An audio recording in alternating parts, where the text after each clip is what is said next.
Hello everyone, today I am back with another video. তো কেমন আছেন আপনারা সবাই? আই হোপ কি আপনারা সবাই খুব ভালো আছেন। সো গাইস, আপনারা অনেকেই এমন আছেন যারা এমএফসি তে অ্যাপ্লাই করার সময় কোন ক্যাটাগরিটি সিলেক্ট করেছিলেন সেটি ভুলে গেছেন। তো আপনিও যদি এরকম অ্যাপ্লাই করার পর ক্যাটাগরিটি ভুলে গিয়ে থাকেন এন্ড জানতে চান যে কিভাবে আপনার চুজ করা ক্যাটাগরিটি দেখবেন অথবা সেই ক্যাটাগরিটি চেঞ্জ করবেন, তো আজকের ভিডিওটি সম্পূর্ণ দেখে নিন, তাহলে আপনাদের কাছে সমস্ত কিছু একদম ক্লিয়ার হয়ে যাবে।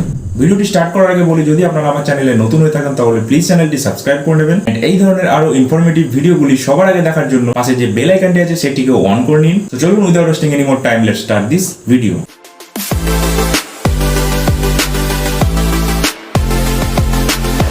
তো আগে আপনারা এটা জেনে নিন, যদি আপনারা এমএফসি ফর্মটি ফিল করার সময় একটি ভুল ক্যাটাগরি চুজ করে থাকেন, তারপরে আপনার প্রোফাইলে ঠিক কি কি সমস্যা হতে পারে।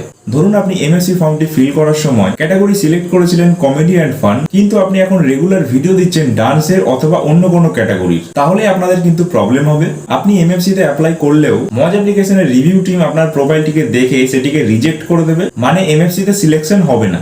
এই কারণেও আপনাদের হোল্ড অন টাইট অথবা well begun is half done দেখায়। সো গাইস, এবার বলি আপনি আপনার চুজ করা ক্যাটাগরিটি কিভাবে দেখবেন এন্ড সেটাকে চেঞ্জ করতে পারবেন। এর জন্য গাইস আপনাদেরকে একটাই কাজ করতে হবে, সেটা হলো আপনাদের রেগুলার ভিডিও বানিয়ে যেতে হবে। আপনি ভুলে যান যে এমএফসি তে অ্যাপ্লাই করার সময় কি ক্যাটাগরি সিলেক্ট করেছিলেন, এটা ভুলে গিয়ে আপনারা এখন ডেইলি যে কোনো একটি টপিকে ভিডিও আপলোড করতে থাকুন। পার ডে 3 থেকে 4টে ভিডিও আপলোড করুন এন্ড ডেইলি একটা করে ট্রেন্ডিং হ্যাশট্যাগে পার্টিসিপেট করতে পারেন, তাতে কোনো সমস্যা নেই। যে কোনো একটি ক্যাটাগরির ভিডিও আপনারা আপলোড করতে থাকুন। সাপোজ অ্যাক্টিং হলে অ্যাক্টিং, কমেডি হলে কমেডি, তাহলে মজ অ্যাপের রিভিউ টিম বুঝতে পারবে যে আপনি কনস্ট্যান্ট একটি ক্যাটাগরিতে ভিডিও বানাচ্ছেন। হয়তো আপনি এমএফসি ফর্মটি ফিল করার সময় একটি রং ক্যাটাগরি সিলেক্ট করে ফেলেছেন, তখন এই মজ অ্যাপ্লিকেশনের রিভিউ টিম আপনার প্রোফাইলটিকে সিলেকশন করে নেবে এমএফসির জন্য এন্ড দেন এমএফসি এর সিলেকশন হয়ে গেলে আপনাদেরকে একটি মজ বাডি প্রোভাইড করে দেওয়া হবে। তারপরে আপনারা আপনাদের মজ বাডিকে হোয়াটসঅ্যাপের থ্রু মেসেজ করতে পারেন যে এমএফসি ফর্মটি ফিল করার সময় আপনি কি ক্যাটাগরি সিলেক্ট করেছিলেন। আপনারা নিশ্চয়ই স্ক্রিনশটটি দেখতে পাচ্ছেন, আমি আমার মজ বাডিকে কিন্তু সেটি জিজ্ঞেস করেছিলাম এন্ড আমাকে তার রিপ্লাইও দিয়ে দিয়েছে।